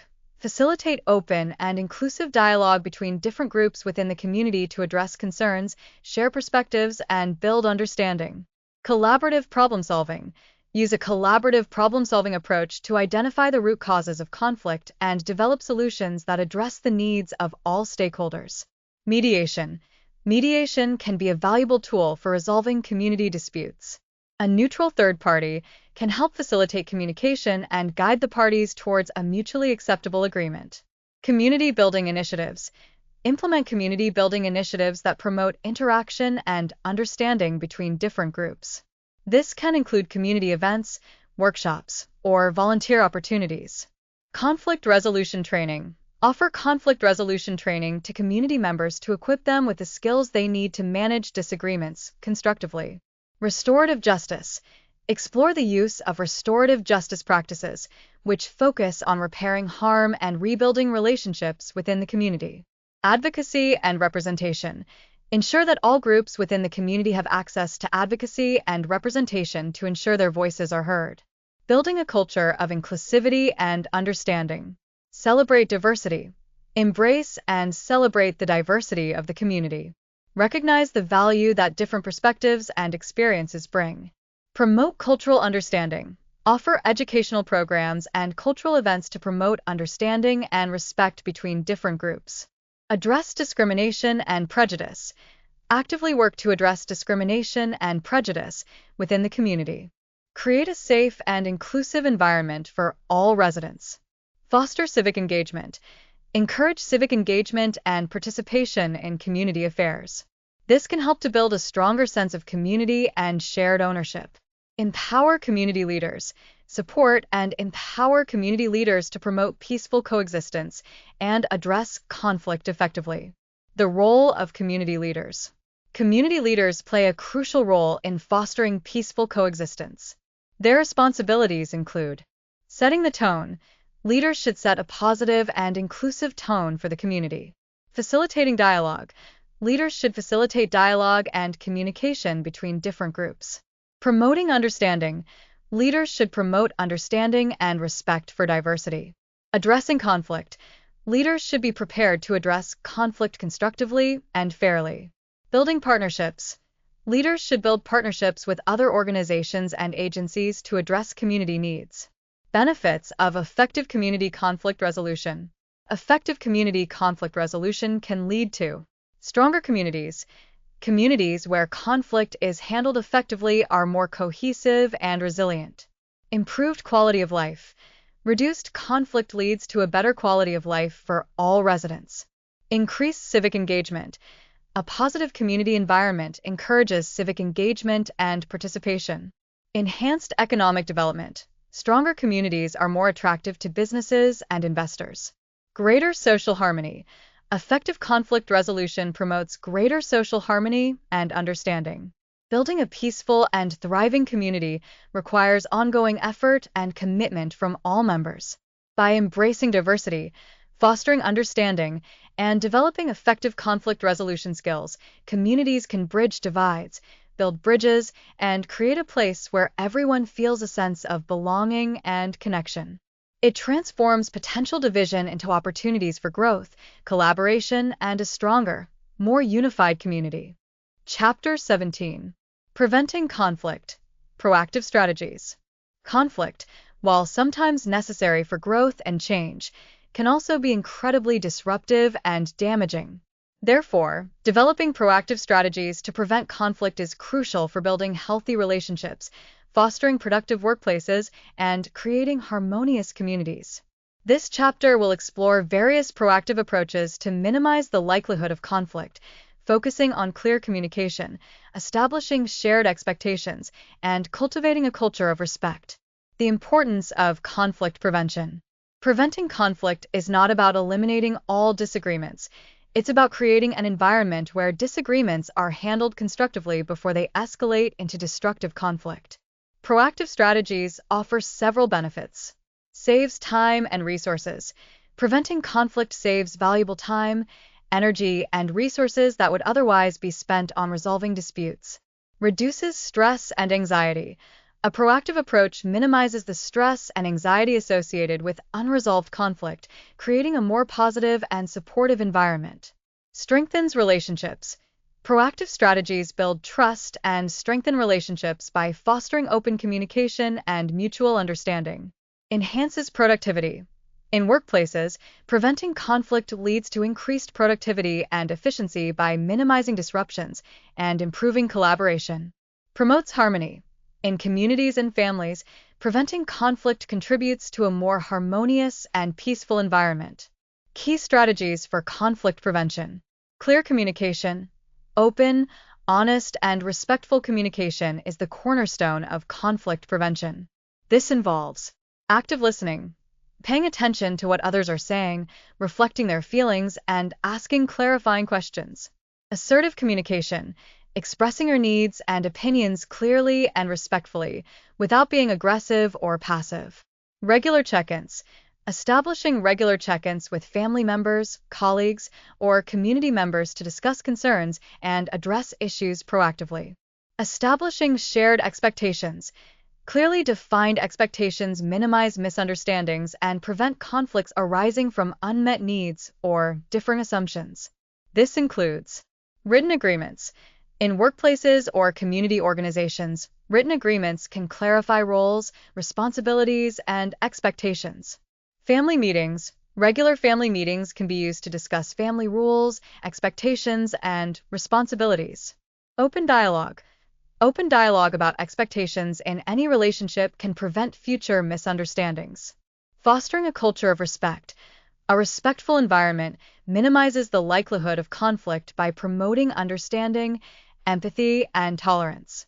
This involves valuing diversity, celebrating and respecting the diversity of perspectives, backgrounds, and experiences within a group or community.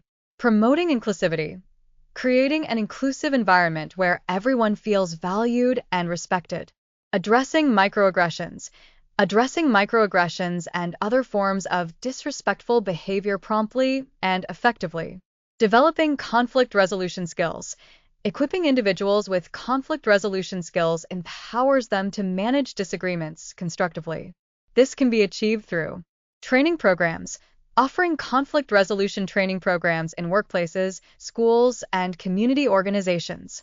Workshops, conducting workshops on communication, empathy, and problem-solving skills. Role-playing, using role-playing exercises to practice conflict resolution techniques. Building strong relationships. Strong, positive relationships act as a buffer against conflict. This can be achieved by team-building activities, engaging in team-building activities in workplaces or community groups. Family outings, planning regular family outings and activities. Community events, organizing community events that bring people together. Identifying and addressing potential triggers. Being aware of potential triggers for conflict allows for proactive intervention. This involves self-awareness, understanding your own triggers and how they influence your reactions. Observing group dynamics, paying attention to group dynamics and identifying potential sources of tension. Early intervention, addressing potential issues early on before they escalate into conflict. Creating a culture of feedback. A culture where feedback is encouraged and valued can prevent conflict by allowing individuals to address concerns and make adjustments proactively. This includes regular performance reviews. In workplaces, regular performance reviews can provide opportunities for feedback and growth. Open door policy. Creating an open door policy where individuals feel comfortable sharing concerns. Constructive feedback. providing and receiving feedback in a constructive and respectful manner. By implementing these proactive strategies, individuals, families, organizations, and communities can create an environment where conflict is minimized, relationships are strengthened, and everyone can thrive. It shifts the focus from reacting to conflict to proactively building a foundation of understanding, respect, and open communication. Chapter 18. The power of forgiveness, letting go, and moving forward. Conflict, even when resolved effectively, can leave lingering emotional wounds. Resentment, anger, and hurt feelings can fester, poisoning relationships and hindering personal growth. Forgiveness, while often misunderstood, is a powerful tool for healing and reconciliation. It's not about condoning harmful behavior or forgetting what happened. It's about letting go of the negative emotions associated with the conflict, freeing yourself to move forward. This chapter will explore the benefits of forgiveness, the process of forgiving, and its crucial role in healing and reconciliation after conflict. What is forgiveness? Forgiveness is a conscious and intentional decision to release feelings of resentment, anger, and vengeance towards someone who has hurt you, regardless of whether they apologize or change their behavior. It's a process of letting go of the emotional burden of the past, not for the benefit of the person who wronged you, but for your own emotional well-being.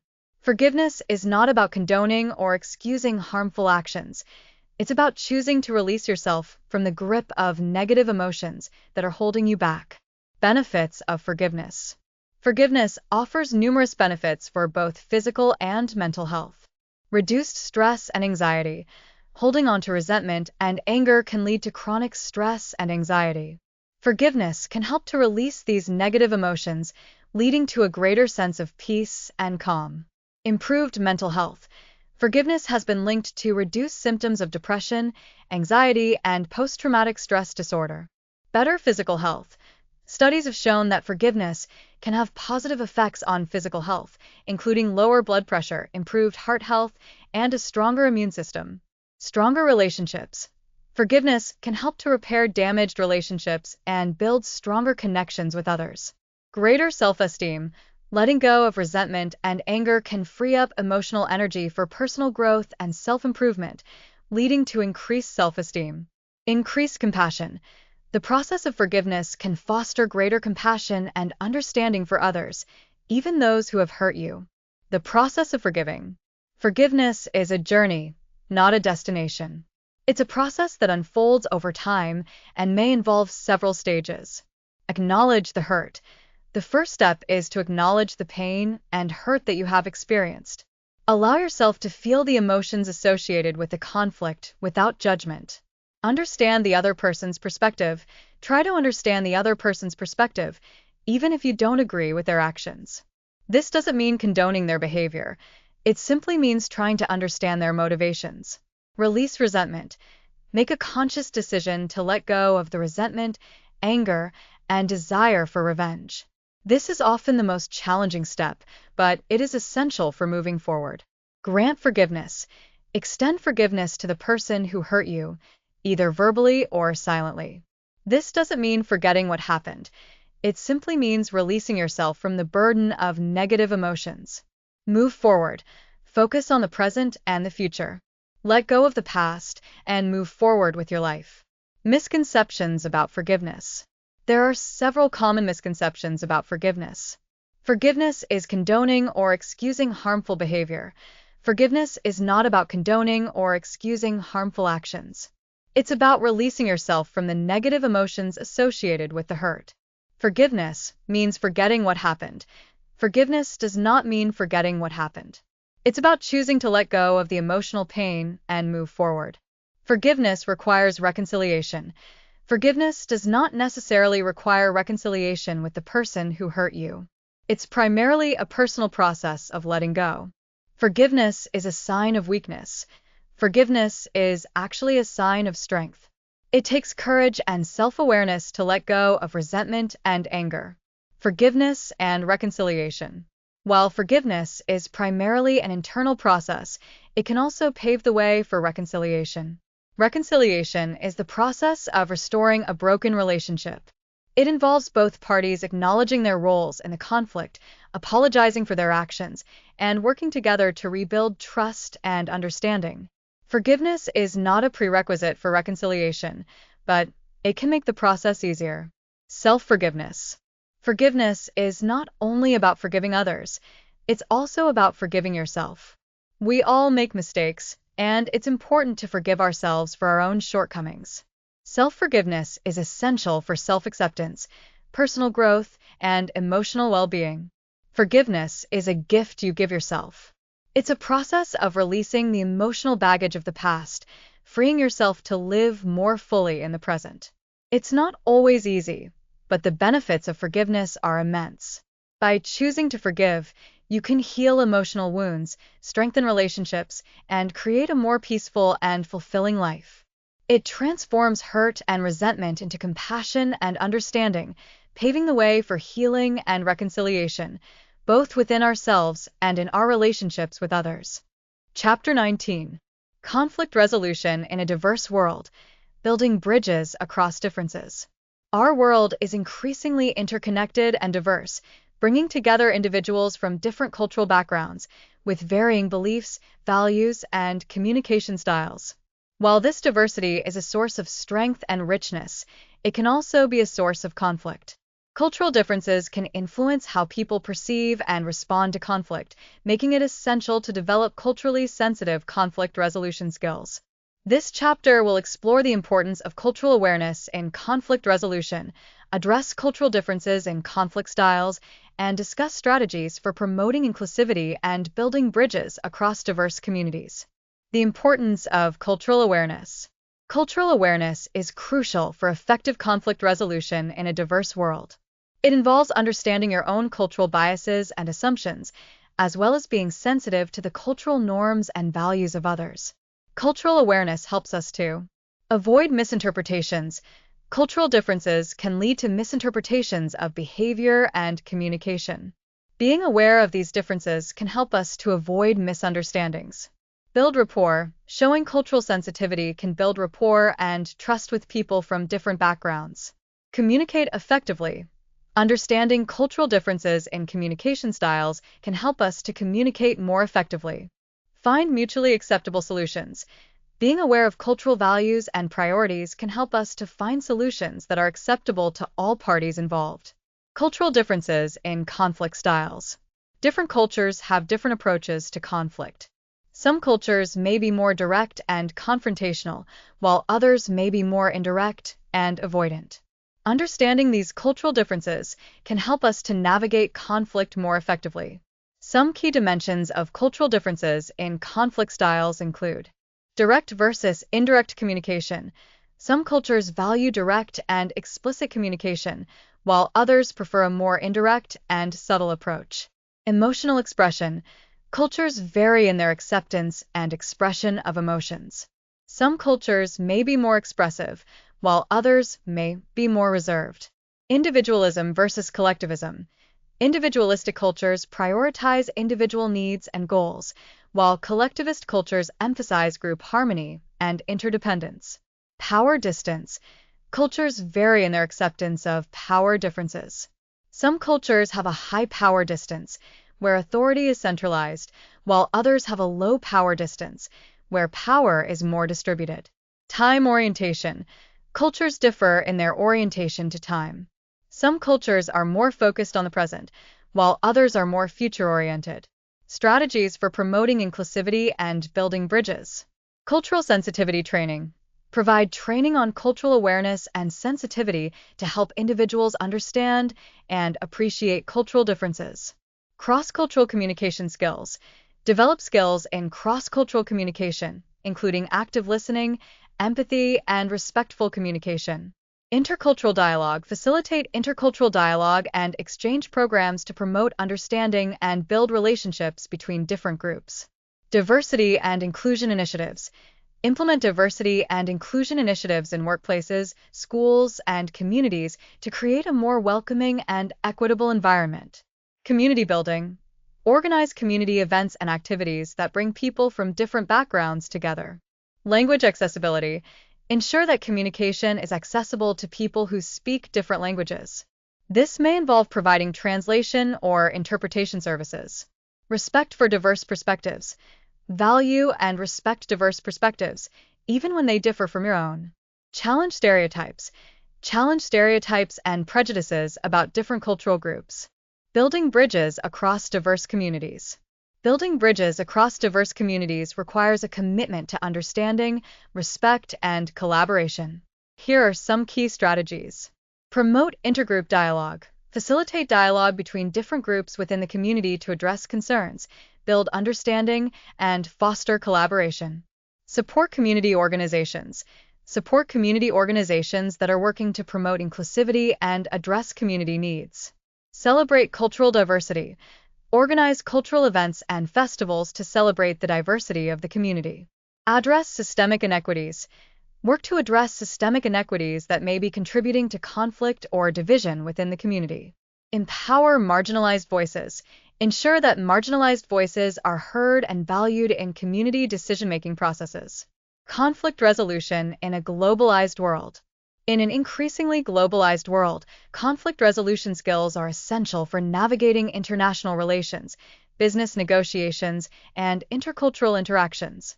These skills include cultural diplomacy, using cultural exchange and dialogue to build relationships and resolve conflicts between nations. International mediation, facilitating mediation between nations or groups involved in international disputes. Cross-cultural negotiation, negotiating effectively with people from different cultural backgrounds. By developing cultural awareness, promoting inclusivity, and building bridges across differences, we can create a more peaceful and harmonious world. It transforms potential conflict into opportunities for learning, growth, and stronger connections across cultures. It allows us to appreciate the richness that diversity brings and to work together to build a more just and equitable world for all. Chapter 20. Lifelong learning. Continuous improvement. Conflict is an inevitable part of human interaction. No matter how skilled we become at conflict resolution, there will always be opportunities to learn, grow, and refine our abilities. Conflict should not be viewed as something to be avoided at all costs, but rather as a catalyst for personal and relational growth. This chapter will emphasize the importance of lifelong learning in conflict resolution, encouraging you to embrace conflict as an opportunity for growth, actively seek feedback, and continuously refine your skills to become a more effective conflict resolver. Embracing conflict as an opportunity for growth. Conflict, when approached with a growth mindset, can be a powerful catalyst for positive change. It can increase self-awareness. Conflict can highlight our own triggers, emotional reactions, and communication patterns, providing valuable insights into our strengths and weaknesses. Improve communication skills. Navigating conflict effectively requires strong communication skills. Each conflict provides an opportunity to practice and refine these skills. Strengthen relationships. Successfully resolving conflict can deepen trust and strengthen relationships by demonstrating our commitment to understanding and collaboration. Develop empathy. Engaging in conflict resolution can help us to develop greater empathy and understanding for the perspectives of others. Enhance problem-solving abilities. Conflict resolution requires problem-solving skills. Each conflict provides an opportunity to practice and improve these abilities. Seeking feedback. Actively seeking feedback from others is essential for continuous improvement in conflict resolution. Consider seeking feedback from trusted friends and family. Ask trusted friends and family members for their perspectives on your communication style and how you handle conflict. Colleagues. Seek feedback from colleagues on your conflict resolution skills in the workplace. Supervisors or mentors. Your supervisor or mentor can provide valuable feedback on your professional development, including your ability to manage conflict. Conflict resolution professionals. If you have the opportunity, seek feedback from conflict resolution professionals, such as mediators or therapists. When receiving feedback, be open and receptive. Avoid getting defensive and focus on learning from the perspectives of others. Ask clarifying questions to ensure you understand the feedback and consider how you can apply it to improve your skills. Continuously refining your conflict resolution skills. Continuous improvement in conflict resolution is an ongoing process.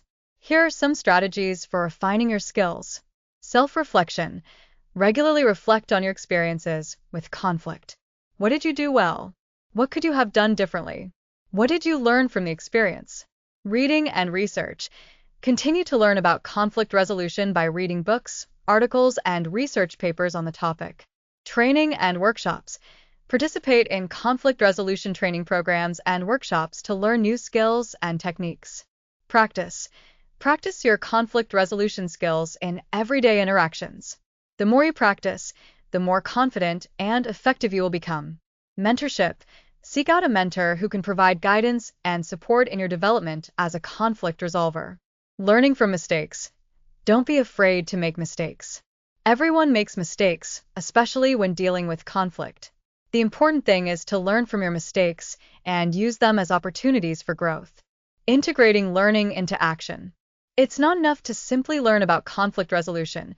You must also integrate that learning into your actions. This means applying new skills. Actively apply the new skills and techniques you have learned in your interactions with others. Monitoring your progress. Track your progress and identify areas where you still need to improve. Adapting your approach. Be willing to adapt your approach to conflict resolution based on the specific situation and the individuals involved. The journey of a lifelong learner. The journey of a lifelong learner in conflict resolution is a continuous process of self-discovery, skill development, and personal growth. By embracing conflict as an opportunity for learning, seeking feedback from others, and continuously refining your skills, you can become a more effective conflict resolver and contribute to creating a more peaceful and harmonious world. It's a commitment to ongoing development, recognizing that conflict resolution is a skill honed over time, leading to greater self-awareness, stronger relationships, and a more peaceful existence. Appendix A. Conflict Style Assessment Tools. Understanding your own conflict style is a crucial first step in improving your conflict resolution skills. Several assessment tools can help you identify your dominant conflict style and understand how you typically respond to conflict. Keep in mind that these are just tools, and your style may vary depending on the specific situation and the people involved. It's also important to remember that there's no single best conflict style. The most effective approach often involves adapting your style to the context. 1. The Thomas Gilman Conflict Mode Instrument, TKI. The TKI is a widely used assessment tool that identifies 5 different conflict handling styles: competing, assertive, and uncooperative, prioritizing your own needs and goals; collaborating, assertive and cooperative, working together to find a mutually beneficial solution; compromising, moderately assertive and cooperative, seeking a middle ground solution where everyone gives up something; avoiding, unassertive and uncooperative, withdrawing from or suppressing conflict; accommodating, unassertive and cooperative, prioritizing the needs and concerns of others over your own. The TKI provides a profile of your preferred conflict styles and offers insights into how you can use each style more effectively. 2. The Conflict Dynamics Profile, CDP. The CDP focuses on how people react to conflict rather than their general conflict style. It identifies several constructive and destructive reaction patterns, such as constructive, perspective-taking, creating solutions, expressing emotions constructively, reaching out; destructive, reactive devaluation, contending, yielding, self-protection. The CDP helps you understand your typical reactions to conflict and provides guidance for developing more constructive responses. 3. The DISC Assessment. While not specifically designed for conflict resolution, the DISC assessment can provide valuable insights into your communication style and how you interact with others. DISC identifies 4 primary behavioral styles: dominance, direct, results-oriented, and assertive; influence, enthusiastic, optimistic, and collaborative; steadiness, patient, cooperative, and supportive; conscientiousness, analytical, detail-oriented, and precise. Understanding your own DISC style and the styles of others can help you to communicate more effectively and manage conflict more constructively. 4. Online conflict style quizzes. Numerous free conflict style quizzes are available online. While these quizzes may not be as comprehensive as formal assessments like the TKI or CDP, they can still provide a helpful overview of your conflict style. Search for Conflict Style Quiz to find various options. Using conflict style assessments. Self-reflection. Use the results of these assessments as a starting point for self-reflection. Do the results resonate with your own experiences? What are your strengths and weaknesses in conflict resolution? Understanding others. Consider how different conflict styles might interact with each other. Understanding the conflict styles of others can help you to anticipate their reactions and adapt your approach accordingly. Developing flexibility. Remember that your conflict style is not fixed. Develop the ability to adapt your style to the specific situation and the people involved. Focus on improvement. Use these assessments as tools for growth and improvement. Focus on developing your weaker areas and building on your strengths. By understanding your own conflict style and the styles of others, you can improve your communication, build stronger relationships, and navigate conflict more effectively. These assessments are valuable tools in your lifelong journey of learning and growth in conflict resolution. Appendix B. Sample conflict resolution scenarios and solutions. This appendix provides several sample conflict resolution scenarios, along with potential solutions. These scenarios are designed to illustrate the concepts discussed in the book and to provide you with practical examples of how to apply conflict resolution skills in different situations. Scenario 1. Workplace conflict, disagreement on project direction. Situation. Two team members working on a project have different ideas about the best approach. One wants to focus on innovation, while the other prefers a more traditional approach. Solution. The team members should engage in open communication to discuss their perspectives and identify their shared goals. They can then brainstorm different approaches that incorporate elements of both their ideas.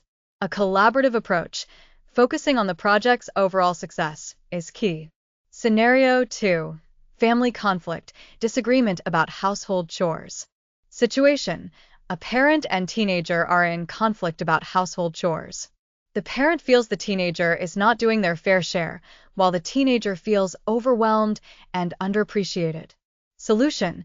The parent and teenager should have a calm and respectful conversation about their expectations. They can work together to create a chore chart that is fair and manageable for everyone. The parent can also express appreciation for the teenager's contributions. Scenario 3.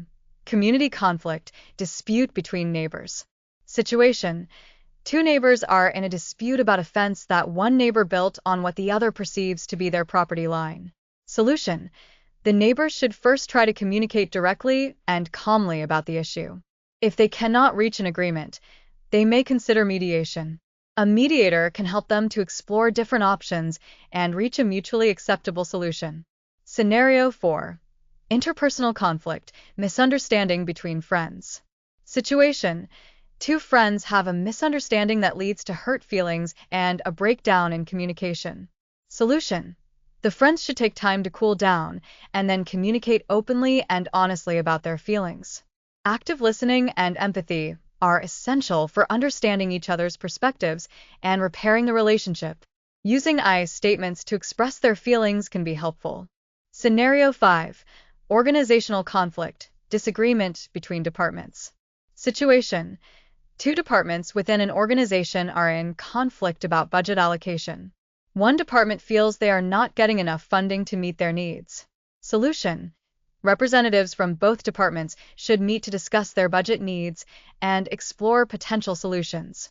They should focus on finding a solution that meets the overall goals of the organization. A collaborative approach, potentially involving a neutral third party, is often beneficial. General tips for resolving conflict. Focus on the issue, not the person. Address the specific problem at hand, rather than resorting to personal attacks or blame. Listen actively. Pay close attention to what the other person is saying, both verbally and nonverbally. Be empathetic. Try to understand the other person's perspective, even if you don't agree with it. Communicate respectfully. Express your needs and feelings clearly and respectfully. Be willing to compromise.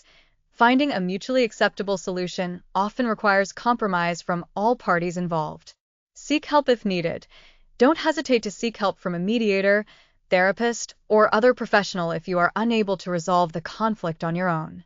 These scenarios and solutions provide a starting point for understanding and applying conflict resolution skills. Remember that every conflict is unique, and the best approach will vary depending on the specific situation and the people involved. By practicing these skills and adapting them to different contexts, you can become a more effective conflict resolver.